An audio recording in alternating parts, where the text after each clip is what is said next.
And welcome to another exciting adventure on Riding Through the Unknown. I'm your host, Michael, and tonight we are a pre recorded show.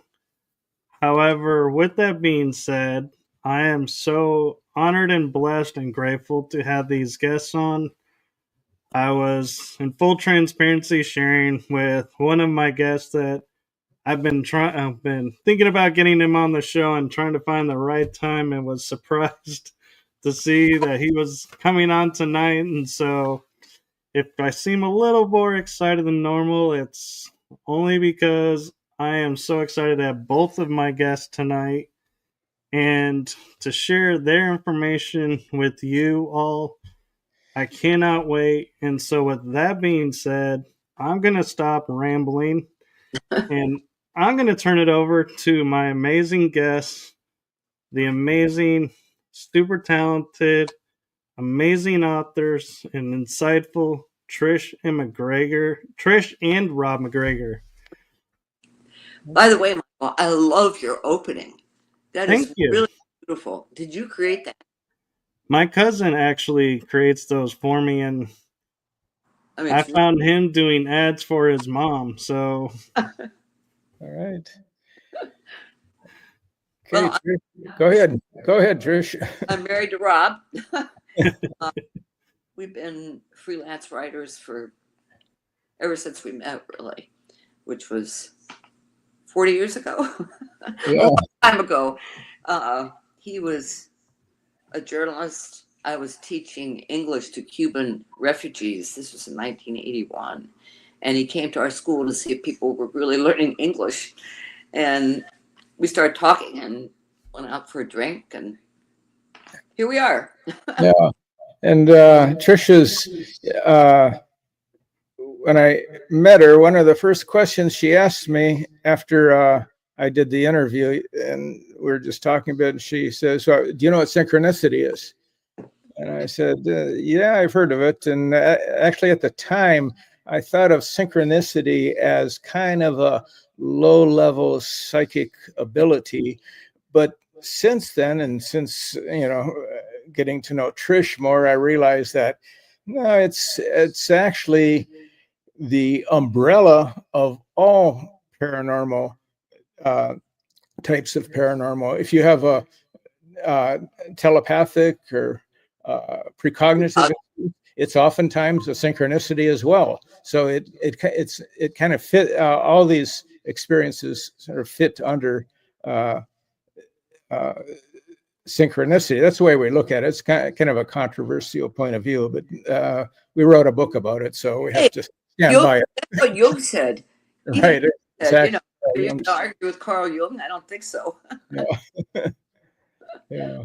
So we, when we met, we both wanted to get out of our jobs. I had a terrible editor who, if something was, fairly easy, he would make it fairly hard and then make it really hard, just just out of spite for the most part. And it was just, his name was Chuck, but everybody in the newsroom called him, behind his back, called him Up Chuck, because that's the way he made us feel. And I was looking for a way out, and so I was starting to do some freelance writing to see if I could break out that way. And Trish had, when I met her, she had just finished her 6th unpublished novel, and she handed it to me and asked me if I would read it. And I think you had already had a lot of rejections on that novel, didn't you? 25 or something. Yeah, but she had an agent, which was good, and because when you're unpublished, getting an agent is not that easy. And so I read it and I suggested some changes, some editing, and she rewrote it. And the next one it went out to, it sold. So we were off to a good start. I edited her novel and it sold. And then I got a chance to write a nonfiction book for a CEO in Washington, D.C. And that when that happened and Trisha's book sold, we both quit our jobs and actually, I had quit my job earlier and took a part-time job working for a weekly newspaper. And while I was working, doing freelancing magazine writing, and Trish was still, doing some magazine stuff too with me. We got into travel writing. We did a lot of travel writing, which was fun, and had some good experiences there. But then we finally got, started getting into the books. We made some fortunate contacts, and so we were suddenly involved with Miami Vice, the television series in the mid '80s, and so we wrote the making of Miami Vice and went to Los Angeles. We got to meet them. Yeah, right. Yeah, a great trip. And here's the strangest thing about Miami Vice is, it seems really ancient now. I think mid '80s or so, wasn't it? And we had those books are still in print, and every month we make like $15-$20 or something. Like I think this month we made $40, $20 a piece. Who's buying these books anyhow? I don't know. They must be on television somewhere, that has some kind of fan base, some secret fan base, because I've never met anybody who watches Miami Vice. Oh, what was interesting about that? The two main characters refused to talk to us. Yeah. So anyway, I can't remember his name. Don Johnson And Michael, I can't remember his last name. And the other guys interviewed us. We had, they were great. Yeah. That helped bolster all the material. Right. Yeah. It was fun doing that. Also got to meet Michael Mann, which was interesting. Yeah. The producer. Well, they did do a movie for Miami Vice, I think in the 2000s or late 90s. So that might have researched it. And so that's why people are like, ooh, this book is Miami Vice. Let's get the book. Right. Yeah. So did the movie. What, Trish? Did the movie. Jamie Foxx and Colin Farrell, I believe. Oh, okay. Okay, yeah. Okay, that makes. I think we saw it. Yeah. So I actually have an interesting question that I'm not sure either of you have been asked. What was the aha moment that triggered you to researching and studying synchronicities? I'll tell you mine.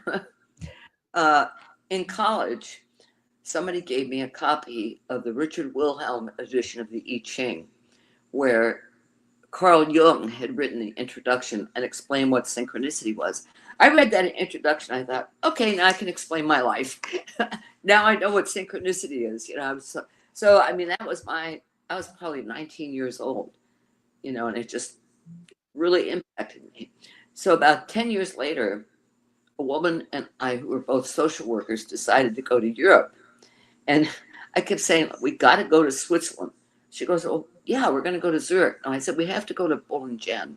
She said, what's there? I said, Jung had a castle there. I want to see it. It's on Lake Zurich. So we went to Zurich. The next day, we caught a train to Bollingen. Well, actually, we missed the first train, which turned out to be a synchronicity, because if we hadn't, we wouldn't have met Jung's grandson, who was in the backyard of the castle tossing a ball to his dog. And so I went up to the fence and I said, hi, we missed our train. And if we hadn't missed it, we wouldn't be here. That's a synchronicity. And so we introduced ourselves. He and I talked about synchronicity and the changes his family had made to the castle since Jung had lived there. But that's always stuck out in my mind is probably the major thing for me. Yeah. So for me, after I met Trish, the synchronicities just started happening one after another. It was just, I think when you go through a kind of transition in your life, that's when they really happen a lot. And one day I said to Trish, why don't we get a Ouija board and see what happens? So we did. And what comes through is this being that says he's on a starship above Earth. And being a reporter, I was still working as a newspaper reporter at the time. And of course, wanting to be as objective as possible. And I said, okay, show us, prove it that you are, that, this is something real. And so we were told to go to the airport that night, late. To Fort Lauderdale. Yeah, Fort Lauderdale. So Trish was living in Fort Lauderdale. I was living in Hollywood, Florida, which is about 10 miles or so to the south.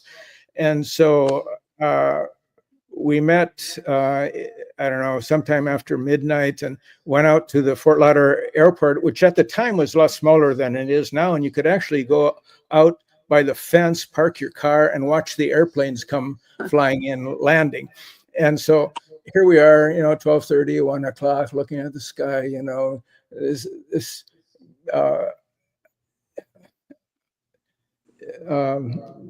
nothing happened. Alien, where are you? Alien on the Ouija board, nothing happened. So anyhow, we feel kind of foolish. We each go home, and it was late, and I had to be up really early and go to a school board meeting because there was something happening with the school board, and I had to call in a story about 9 o'clock, and then I had to rush to the office for the second edition of the paper and to follow it up and do a couple of interviews and rewrite it.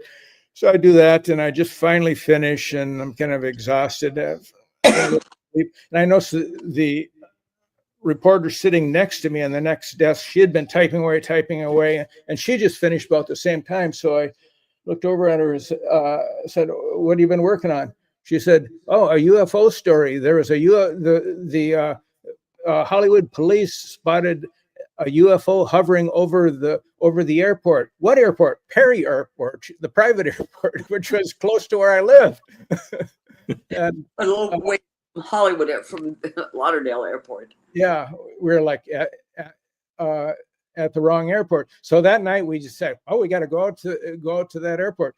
And it's a private airport, and it's completely black, dark. No lights at all, no action. Nothing happened except when we turned around, we're leaving, we were in separate cars. I turned on the radio, and this old time radio drama came on, like back before television, when they had, dramas. And one of the characters in this drama was an alien. I thought, oh my God. It was like one thing after another. So, even though we never saw a UFO, it was still, and that reporter's story was on the front page of the paper that day, on the bottom, across the bottom of the page, UFOs at airports. I say, yeah, wrong airport. But of course I couldn't explain that I was supposed to be there. I talked to a Ouija board. That wouldn't go over in the newsroom very well at all. No, I think there'd be a lot of questions coming up from that story. Yeah. He left shortly after that. Yeah. I was on my last legs in that job. I was, because I was starting to sell magazine articles, and and Trish and I decided we would write a book together, and it was going to be a book on synchronicity. And we tried to do it, but we just didn't have the ability at that time to do that kind of book, a nonfiction book. But years later, we followed up, and we did that book, and 7 Secrets of Synchronicity. That was our first one we did together. So, but as a result of the magazine writing, we got to write for Omni magazine, which at the time had a red section where it was all about the paranormal and UFOs. So they said, this Pamela Weintraub was our editor. She called one day and said, "Hey, you guys want to go to a UFO conference in Hollywood?"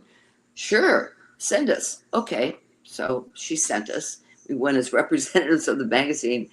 Like Robert was telling you earlier, there were only about 50 people there. One of them was Bud Hopkins, and the other one was Betty Hill. And while we were talking to Bud, he's a very interesting man. He said, "Yeah, I know this guy who's a famous writer who has had all these experiences, and he's writing a book that it's gonna come out next year, and it's gonna be a credible bestseller." Well, it turned out to be Whitley Strieber.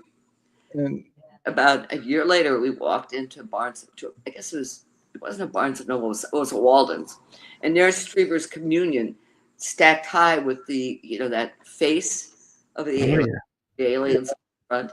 I thought, that's the book that Bud was talking about. Yeah, and he also went on a couple of radio shows with a Miami station, and they were doing call-ins for people who were have had any kind of abduction experiences, and one person really stood out to him, and he decided he wanted to go meet her, but he didn't have a car. He just took a taxi from the airport, and so we said, we'll drive you up there.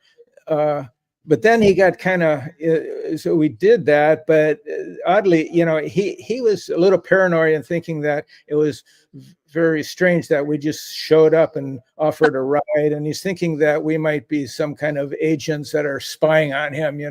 I said, look, our car is old, the air conditioning doesn't work. I think the agents would have better vehicles than this thing. So he said, yeah, I guess not. So when he talked about the woman that he regressed, we got to see the regression. Yeah, so we went up to Lake Worth, Florida, and so her husband was a strange guy. He was a big guy, long flowing white hair, beard, Black. and all black clothes, and he had a gold devil around his neck chain. So he had, and he tells us, well, I was a Baptist minister, but I changed sides. Okay. And your wife got abducted. So we were wondering what kind of place we were in here. But Bud, he doesn't pay any attention to this guy. I don't think he ever saw what was hanging around the guy's neck or anything. He was focused on the woman and taking her back through her experience. He regressed her, and she describes describe the Christmas tree. Describe the Christmas tree. Oh yeah, I'll get there. Yeah. Right. So the beings came into her bedroom. There were 3 of them, and they walked her down the hall and right through the wall of the house, as if it wasn't even a wall, and into their backyard. And there was like a beam of light in the backyard, she described, and they went into this beam, and then they were lifting up to the craft. And as they're going up, so she was living where she lived at the time was very close to the National Enquirer, which was about the only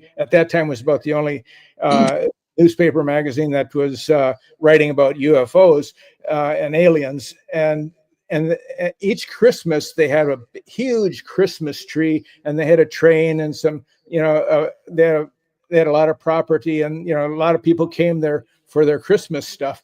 And so she points to the Christmas tree, this huge Christmas tree as they're going up, and Bud asks, what was their reaction? And she's like in a trance that they're not impressed.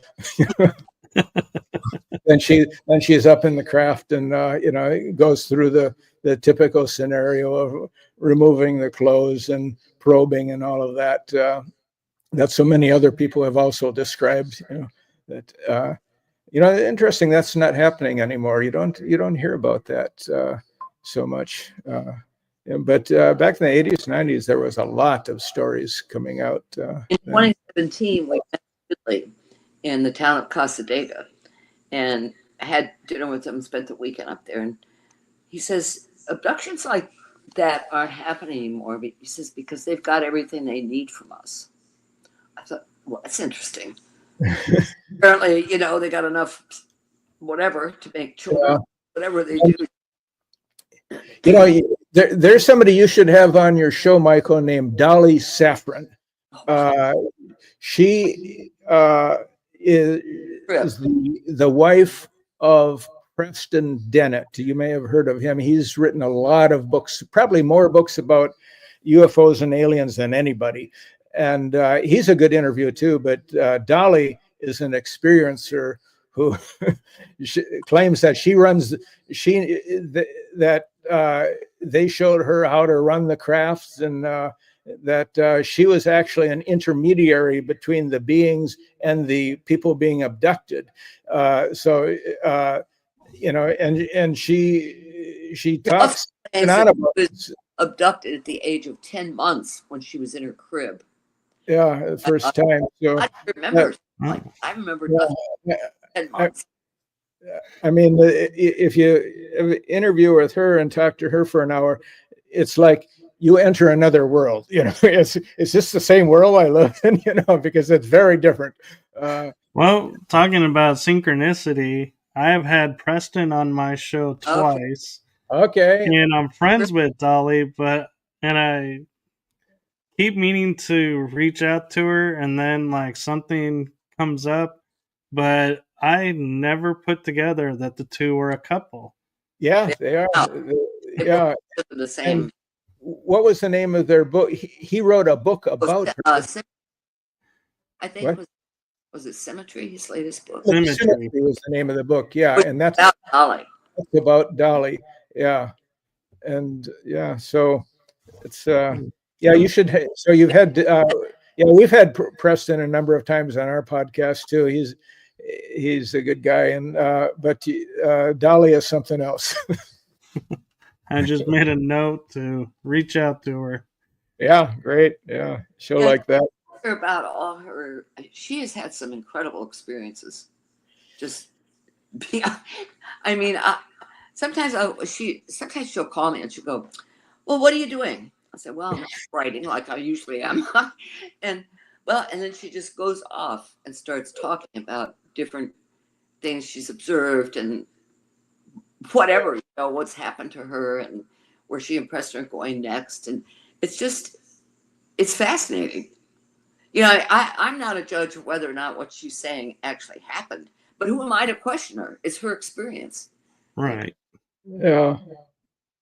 And the start of that was I wanted to say that, there was follow up to the comment that they aren't doing these abductions anymore. And she says they left because the planet is too dangerous now, that there's something going to happen soon. And she's got a very dark future for us.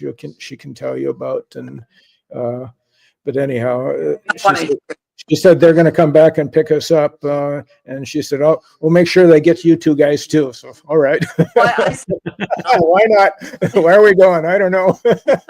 I said, does it matter? I have a dog. Well, get on that list, Michael. Yeah. I'm like, if you're coming with a rescue ship, I don't care if you're going to the moon, Mars, Andromeda. I don't care. The fact you're coming to rescue is enough for me. Yeah, right. And I'll take your pets. I asked her about that because we have a dog and 4 cats.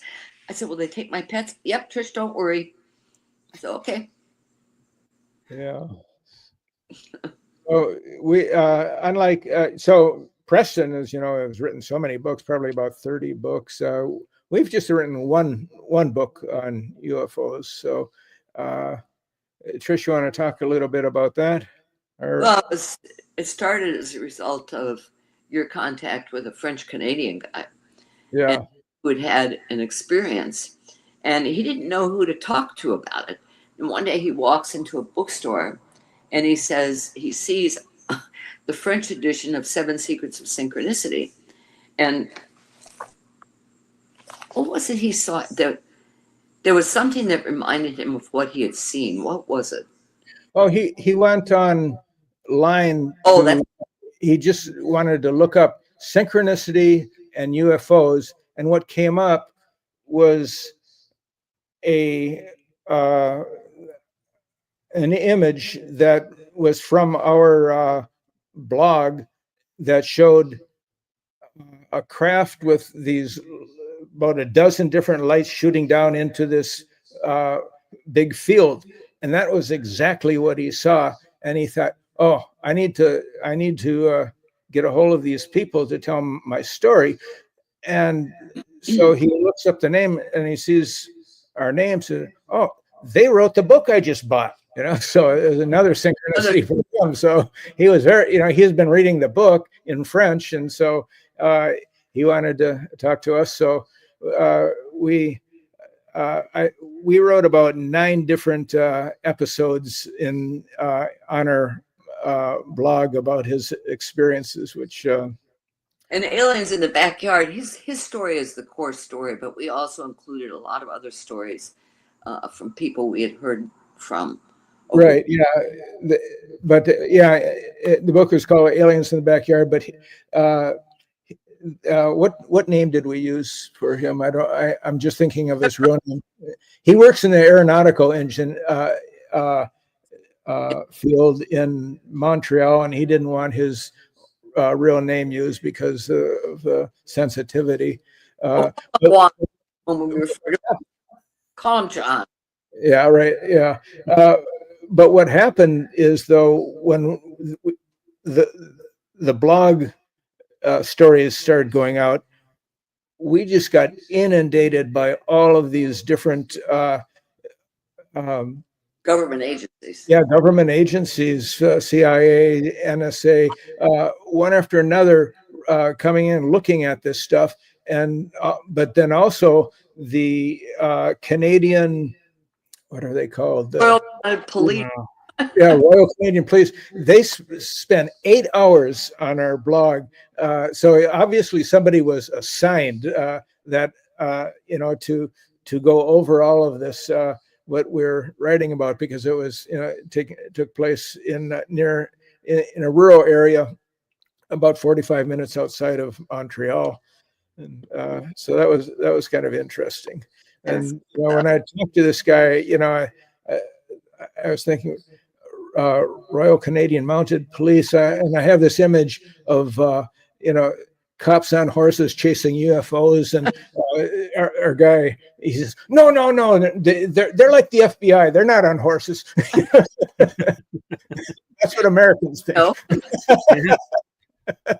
I'm with you. I'm picturing a guy at a horseback with the little sidearm who's riding against the UFO. That's a good image, right? Chasing UFOs. So that was fun writing that book. Yeah, that was great.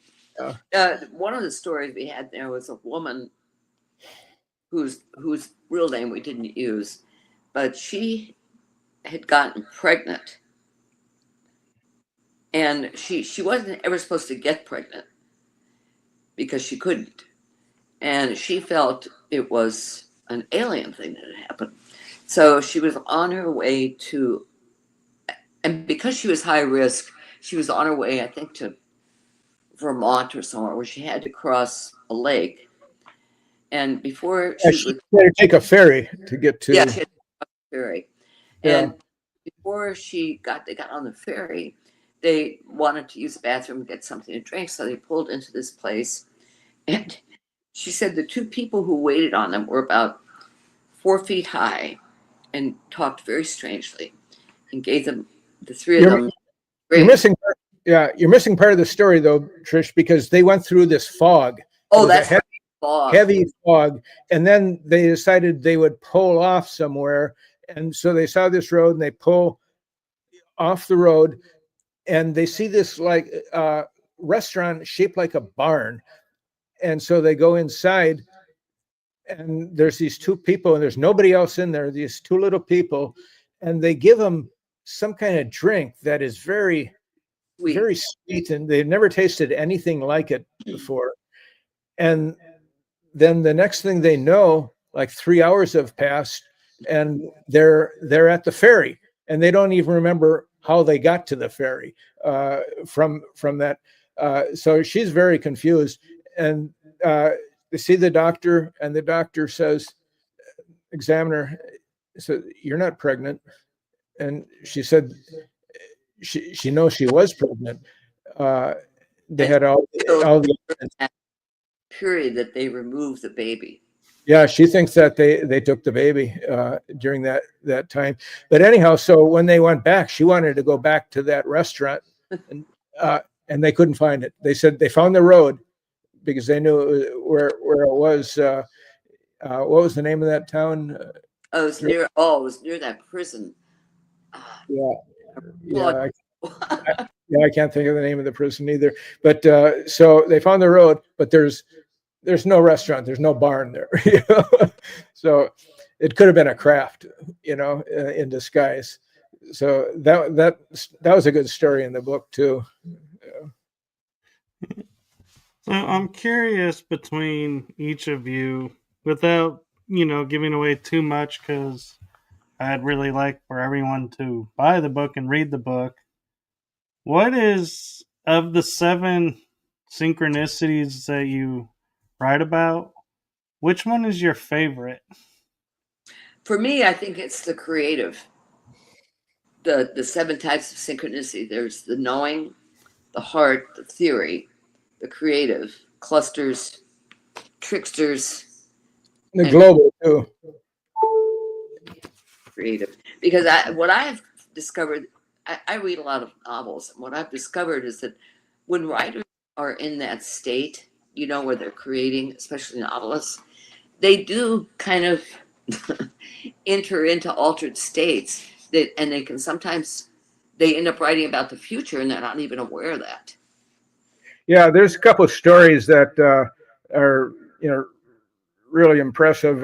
You may have heard this about the Titanic and Titan, a book called Titan by Morgan Robertson was published in 1898, and it was about a brand new ocean liner that goes into the North Atlantic. It's about 400 miles from Newfoundland, and it runs into an iceberg on the starboard side and sinks, and they don't have enough lifeboats, and a lot of people die. Well, 14 years later, 1912, the very same thing happens. It's not called the Titan, it's called the Titanic. It's 400 miles from Newfoundland. It's struck by an iceberg on the starboard side. It's both in the story, the novel, and in real life. It happened in April, and and both had inadequate lifeboats. So a lot of people died. I think more people died in the novel, actually, because I think there was over 100 people that survived the Titanic. So that's how this writer tuned into that story. It's just what Trish is talking about. You just get into mode when you're focused, and where that story came from, how it came to him. So I consider that to be that's both a global synchronicity, because the Titanic is a global event that here decades and decades later, people still talk about it, and they actually go down and visit the remains of the Titanic.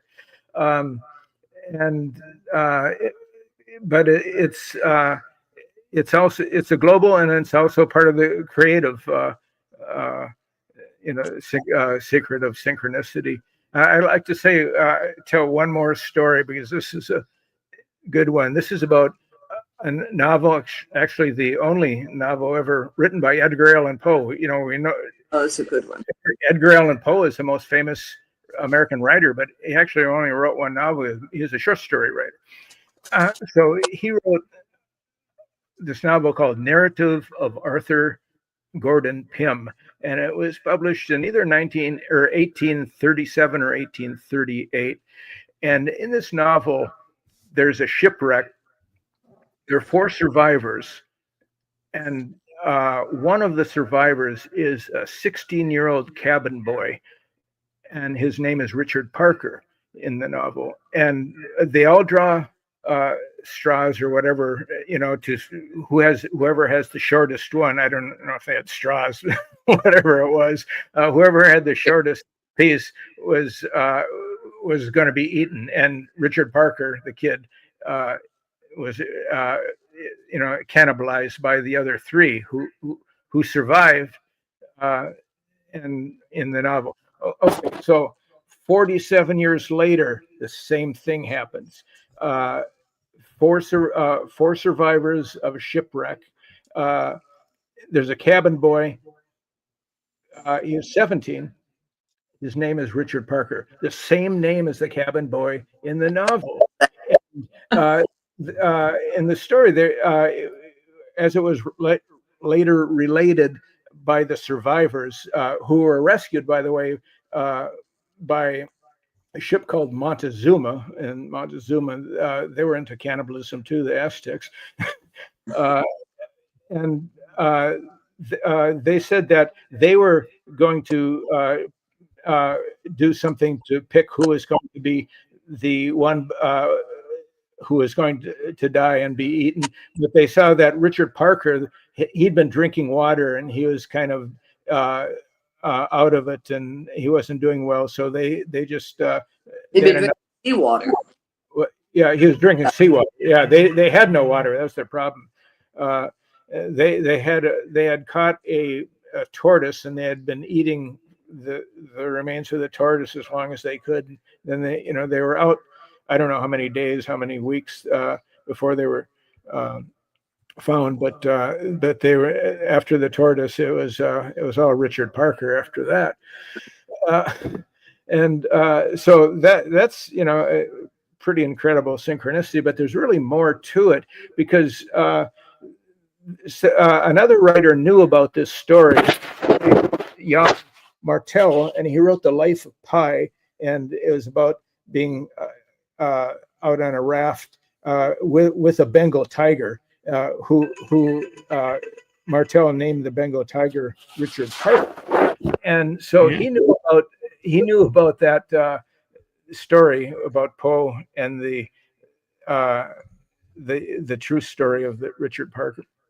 But he said he also heard about another case that happened in 1846, which is just 9 years after Poe's story. And it was a ship called the Francis Spaight, I think, Speight, where the ship broke down and was disabled, and so they didn't have any food, and people were dying, and cannibalism was going on. And one of the people who died was named Richard Parker. So there's three Richard Parkers that have been cannibalized. Don't ever kid Richard Parker. Yeah. So, but there's one other aspect about the story I want to mention is how it wasn't until 1973 that anybody knew about this connection, this Richard Parker connection with the real Richard Parker from 47 years after Poe's novel. I think it was 1884 was a ship called the Minaret that left out of England that Richard Parker was a cabin boy on. So how this story became knowledgeable in the public was that a parapsychologist named Arthur Kessler, he asked, I don't know where it was in a newspaper, I think in the London Times maybe, or the New York Times. He asked for people to send him real striking, unusual coincidences, and because he was writing a book about coincidences, and he wanted, and he offered something like $500 for the best one. And a 12-year-old boy named Nigel Parker, he knew that story about his relative who had died, and so he wrote to Arthur Kessler, and his story won. And he won the prize, and that's how and Kessler called that the world's best synchronicity that he had ever encountered, or coincidence. So that was how it became known from little Nigel. And oddly enough, we were writing about this on our blog, and I noticed I have a lot of books on paranormal and psychic abilities, and I noticed I had a book by Nigel Parker, and I looked, and it's the same guy. Now he's an adult, and so I contacted him through email, and so we had a conversation. He said, yeah, and he told me, how he had found out about it. So that was like That's another. why you named our dog Nigel? What? Yeah, we have a dog named Nigel too. Not Nigel Parker, though. Or Richard Parker. Or Richard Parker. He just raised his head over here. Yeah. So that's a good story. So that's a couple of good ones that really impressed me. Yeah. That is, and I love when things like that get discovered, because it makes you think and going, is it the name Richard Parker, or is it the fact he was a sailor, or what made this happen and what made this come true, and did they know that story? And so they were like, oh well, it's already foretold for you. So right. Yeah, so anyhow, there were 3 people named Richard Parker who were all eaten by their fellow sailors. So that's. Now, here's something a little disturbing I just thought of. Our daughter is out in Washington State working with whales. She's like on a whale tour boat. She's a marine naturalist. And in August, she and a guy who's a captain for the company, are going to sail a 50-foot boat from Seattle to San Francisco. So now, if there is somebody on that boat, Rob, that's named Richard Parker, I'm going to tell Megan, you are not going. I will come out and capture you and take you home. No, actually, you want her to go, because she'll be guaranteed to be nutritionally fed. Right. Yeah. Yeah. She's not the Richard Parker. No. Yeah. But I just happened to think of that, so I'm going to mention it to her. Yeah. Right. Yeah. That, or make a few phone calls and go, is there a Richard Parker out there that's a sailor that'd be interested to go from Seattle to San Francisco? Yeah. Oh. So one of the other ones, the seven secrets, these aren't really secrets, but most people don't really think. It's just a way of categorizing aspects of synchronicity. Also, the editor we were working with wanted something that rhymed, that sounded. Yeah, 7 secrets. Yeah, I mean. 7 secrets of synchronicity, all the S's. Yeah, one is called the theory, which isn't really an aspect of what the theory is that synchronicity is an umbrella over all other aspects of the paranormal, telepathy, precognition, I can't think of the name of. Well, I have here, the first secret shows us that once we recognize coincidence as meaningful, we open ourselves to new information, new possibilities. So that was the knowing. Right, yeah, knowing. But another one was the trickster archetype. And that's an interesting one, because the trickster synchronicities with an ironic twist of humor. And so I had one happen to me that was very unusual synchronicity, and unfortunately it was a trickster in the end. You know which one I'm talking about, Trish? The area, Andros. Yeah, Andros Island. But so, it just happened to you. It happened to me too. I was there. Yeah, it happened to you. Yeah, right. You were there and through the whole thing. So I was invited to go to Andros Island by a television show called UFO Hunters. There were three guys, and they had, I think it was on History Channel for several years. And I had co-authored a book with Bruce Kernan about the Bermuda Triangle.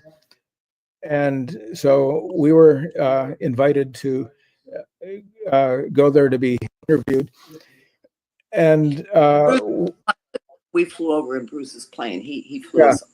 So the book we wrote, the first book is called The Fog, and it's really about Bruce's story.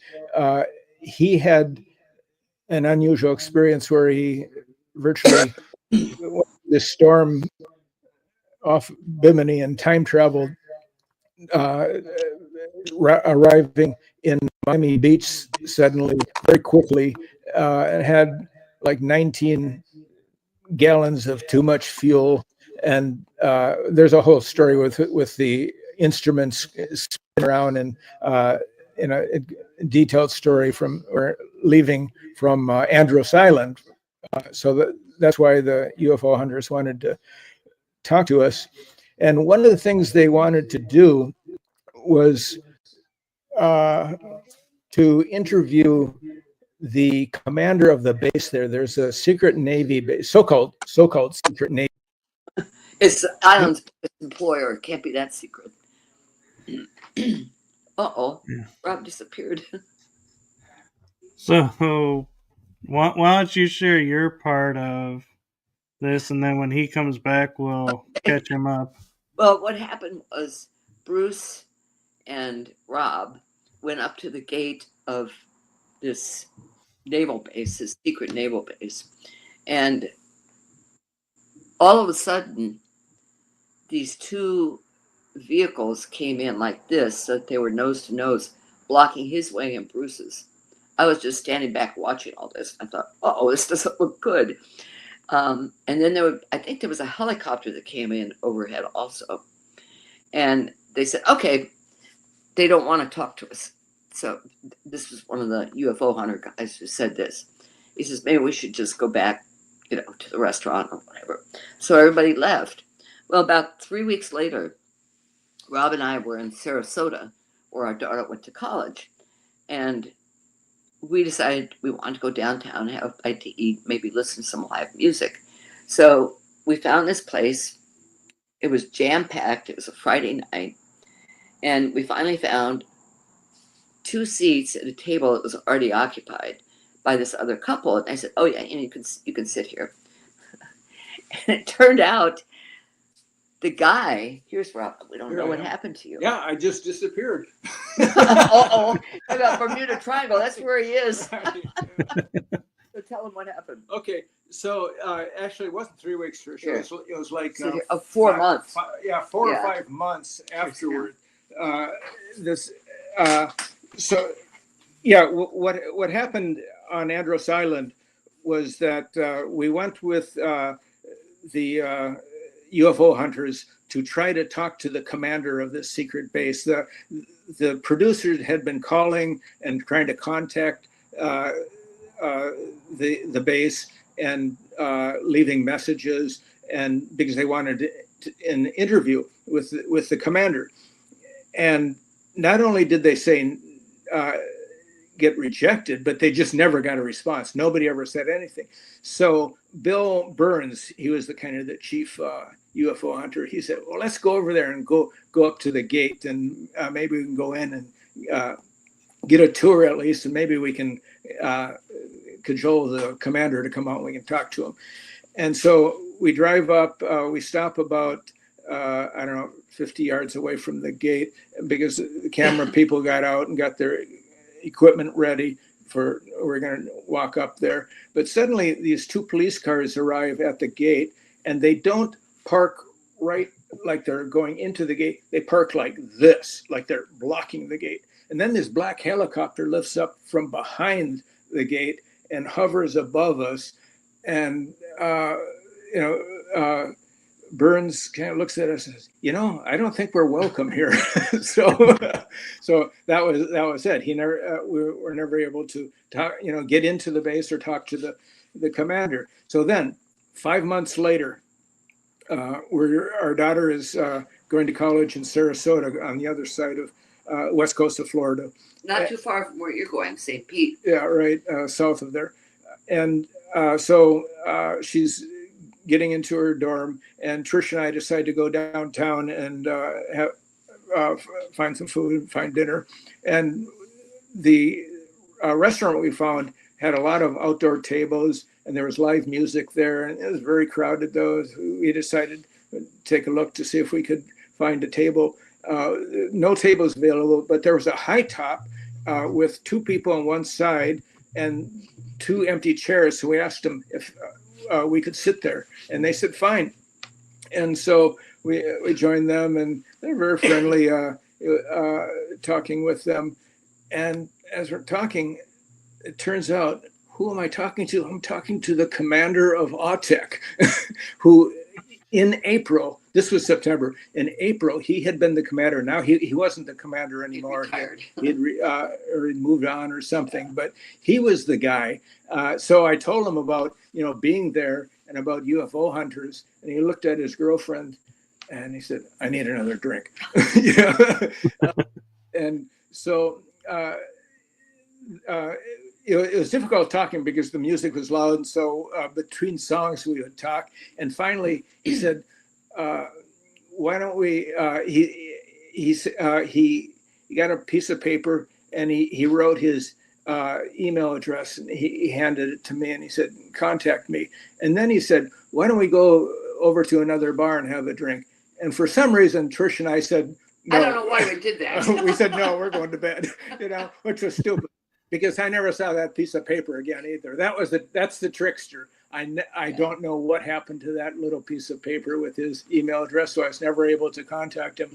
But I did. The synchronicity was I met the commander of the secret Navy base 5 months later, and he was going to tell me something, but I lost the connection. So that's the trickster part of it. So. Yeah, and it almost is like, I would say, did you lose it, or was it meant to be lost? Because you could have gone, but as you were saying, you were tired. So would you really have retained the information and had a great conversation about it? Or would you have been like, what did he say? And so probably for the better, because you probably wouldn't have had your best conversation with them.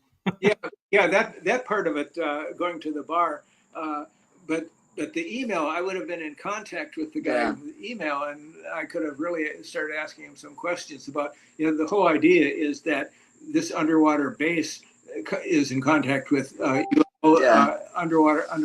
UFOs. It's like the underwater Area 51. And while we were there, they were interviewing people who had worked as civilians on that base and talked about being on a submarine where they saw they came in contact with a landmass that was about a mile across, and but this was the tongue of the sea that's like 6,000 or 7,000 feet deep, and there's no island out there, and so they're going towards it, and then it just sinks and disappears. That was one of the stories we heard, 2 or 3 from people who had worked there, but the military people wouldn't talk, but the civilians who had worked there.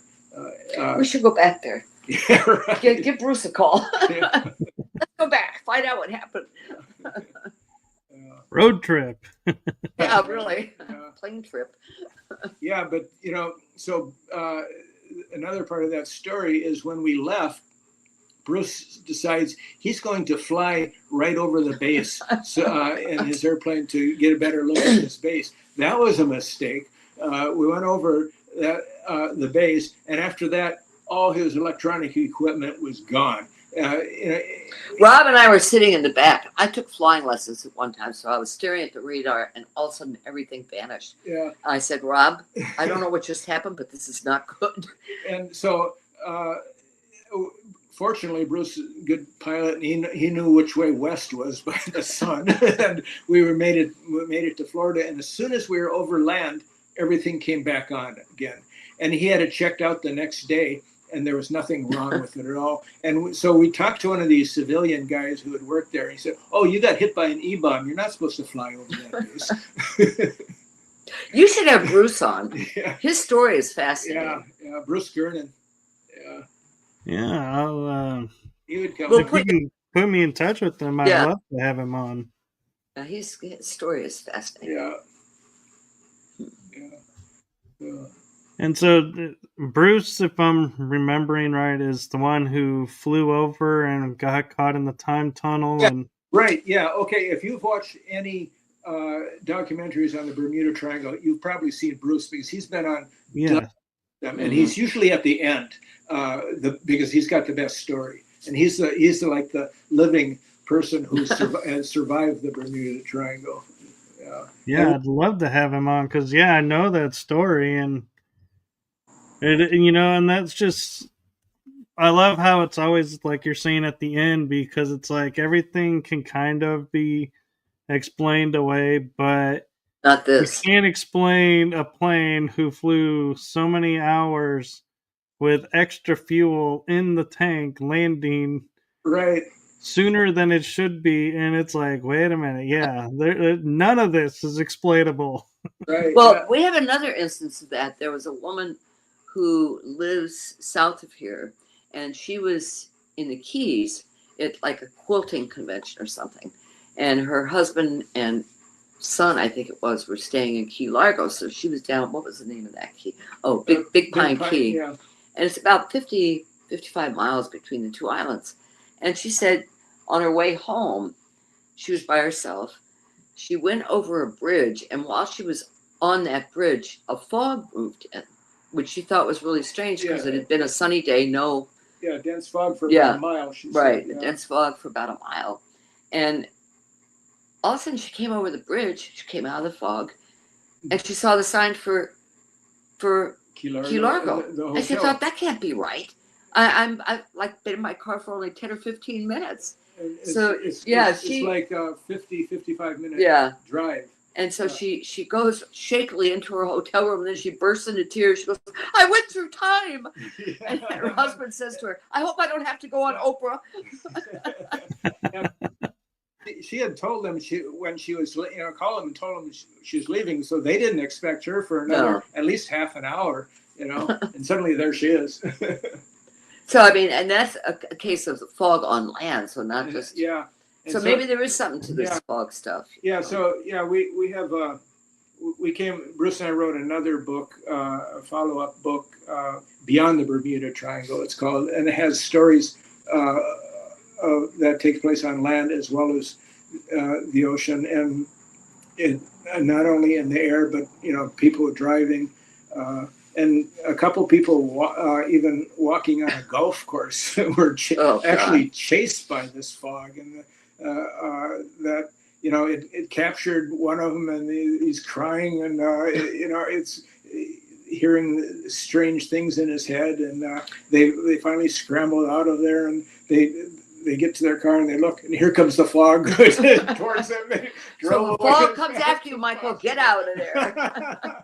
Well, actually, I do have a funny story for you guys. There's no fog related though, but so I got off work and was meeting a friend who lives 45 minutes away. I get in my car, I turn the car on, and I start driving towards a highway. And the next thing I know, I'm getting off the highway and I'm pulling into the parking lot of my friend. I have no idea what happened between getting on the on-ramp and getting off in another city. And I looked up and I said, all right, whoever was driving my car for me, you're a good driver and I appreciate that, but do not do that again. Oh, God. Have you had any alien or UFO experiences? I have seen probably 5 UFOs in the sky, and I feel like I can kind of get a sense of I start to look up when they're around, and I'm guessing it's a communication from them to say, "Hey, just letting you know we're here." And because they're always up in the sky, and I've never seen them close up. But one night, it was really interesting. Is I was at my mom's house, and I was talking with my parents, and I went outside for something, and I look over towards my house, and there's a single cloud above my house. And all of a sudden, I see yellow and red bursts. Huh. And I'm like, those look like impact bursts. That's not ball lightning. And there's only one cloud. And so I go to get my mom, and I said, "Hey, Mom, you want to see a UFO battle?" And she goes, "What do you mean?" I said, "Come check this out." When we go outside and we're watching this, and I'm like, "Yeah." And in my mind, I'm like, "Yeah, there's this space battle happening above my house." And then my thought goes to, please, dear God, if one of these UFOs gets destroyed, have it disintegrate before it reaches my house. I don't think I can explain to the insurance company a unidentified flying object hit my house. Good point. That would be, yeah. But yeah, and the funny thing is now is everybody goes, "Oh, so you filmed it, right? Being a paranormal investigator and everything." And I said, "Nope. Never thought to get my phone out of my pocket and film it."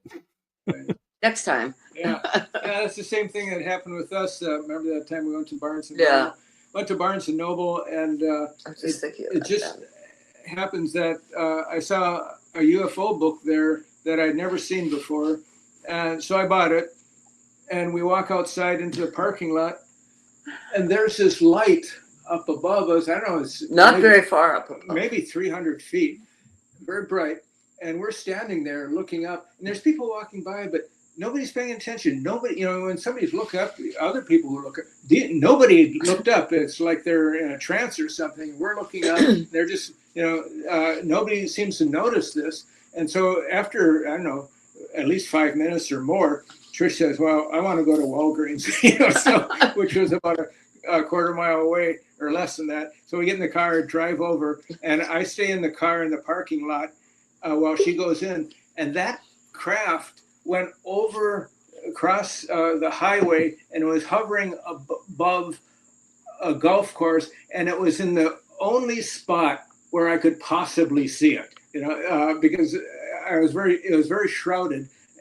But there was this one window, and there it was again. It was like, hello. You didn't get away from me. You didn't videotape it. No.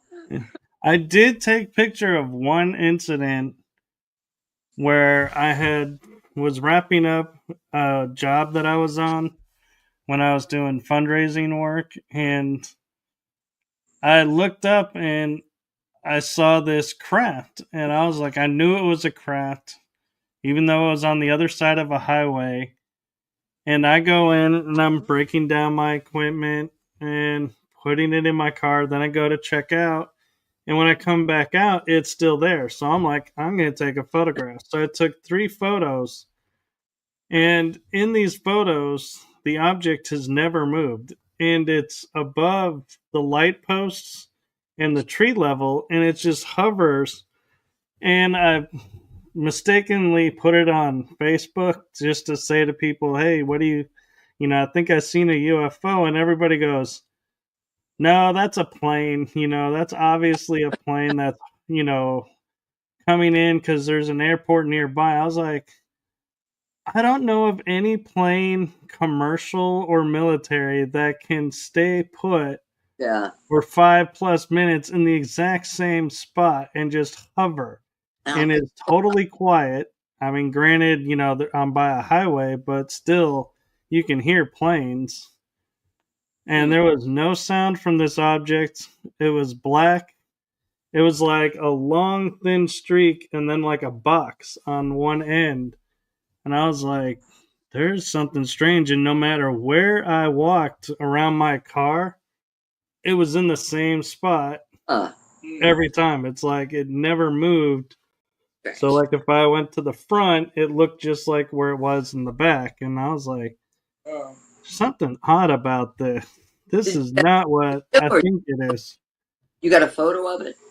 I did get a photo of it. I got to figure out where I put it. That's my problem. Because, well, my phone died, and I had to destroy the phone because it got froze in a mode to where I couldn't turn it off or turn it on.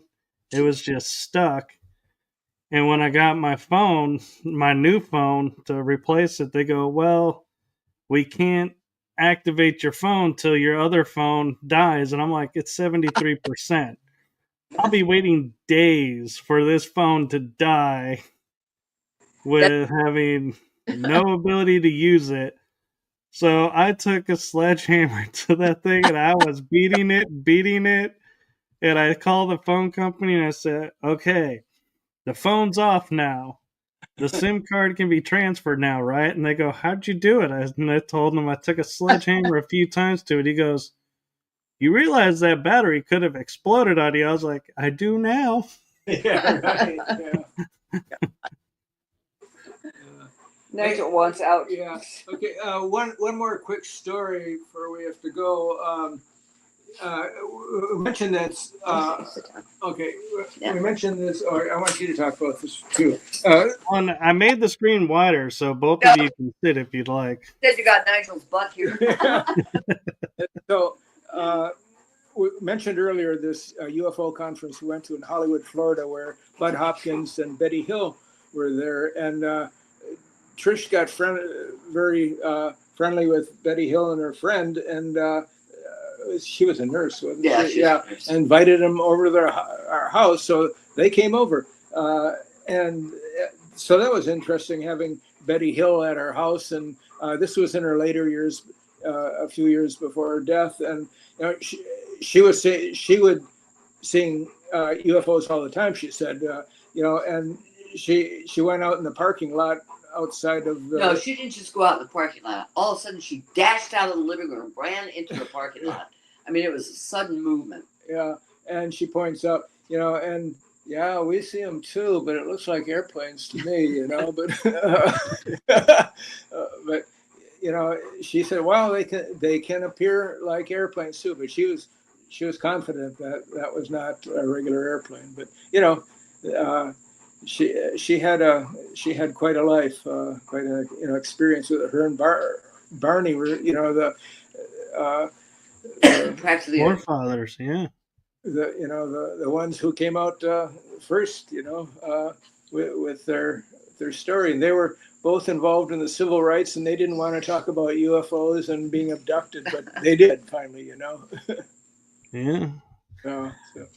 And, real quick, I'll say that one thing that a friend of mine in Canada taught me was when you're looking up and you think, you're looking at a star or something, take your phone, film it, and take a few photos, and you'll notice if it's staying steady, then it's a star. But if it starts morphing in the camera, then you've got a UFO. Oh, yeah. They call them light ships in Canada. Yeah. Well, Michael, it's been great talking to you. Yeah, and I can't wait on our podcast, the 18th. Right? Yes, and so I am been asked to be on their show, and so that's why we're pre-recording this episode, because as this one's airing, I will be on their show. Oh, that's good. So synchronicity right there. You're right, yeah. Now we have a cat in here. Yeah, great talking to you, Mike. Yeah, this is fun. Yes. Much. It was a pleasure having you both on, and we'll have to get you guys back on again, and hopefully both screens will stay working, or we'll have a chair for one of you there. Yeah, Well, thank you again. This is so much fun. Yes. Nice. And I'm looking forward to being on your show. 18th. Let's see what's today. Yes. Oh, that's less than 2 weeks. Yes. Okay, good. I'll send you a link. Actually, our producer will send the link. Well, I appreciate it, and I appreciate your guys' time, and thank you for doing this, and Thank you. thank you for inviting me. Rob just went and took the dog out, so that's where he went. Oh, I'll be doing that here shortly. I have 2 little ones. Oh, do you? We have a Pumi mix and a Pomeranian mix. Oh, okay. Well, he's a big... Yeah, I'm surprised they're staying quiet. Normally they're getting vocal and running in and out. Well, thank you again. This is great. Really appreciate it. Yes. And I will send you a link or up to let you know when it's being aired so that you guys can share it out as well. We'll do that. Okay, well, thank you, and I will play our outro and end the recording then. Thanks so much. Thank you.